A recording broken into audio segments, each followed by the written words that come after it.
this way of expressing Trinitarian doctrine is no good. I think it works as far as sort of pop apologetics are concerned, but I don't think that serious Trinitarians would accept this as a summary of what the Trinitarian doctrine teaches. In the first place, because it's ambiguous. What does it mean when he says that there's one what? For example, between the two of us, right? There's one what, because what are you, a human being? What am I, a human being? So as far as you and I are concerned, we are one what. We are we are human beings, right? We have this whatness in common. We are nevertheless two beings, right? When you ask the question, what am I? And you ask the question, what is Carlos? You give the same answer, a human being, but we're two beings.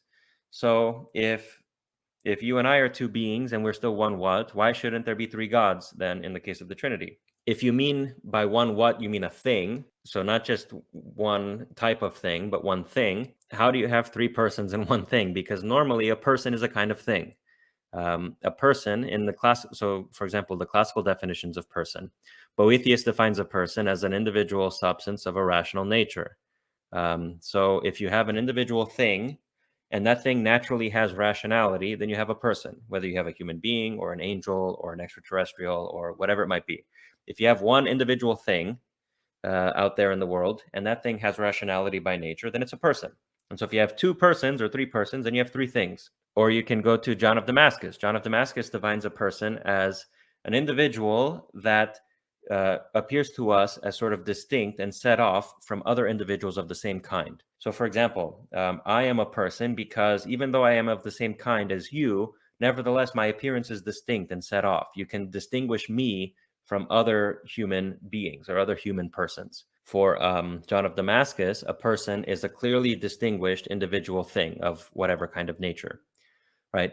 So if you look according to these classical definitions of persons, if you have three persons, you have three things. That's just the way it is. Three things with a rational nature is three persons for Boethius. Three clearly distinct individual things of whatever kind of nature is three persons for John of Damascus. If you have three persons, you have three things. And if you have three divine things, then you have three gods. That's just the way it is. So it seems to me that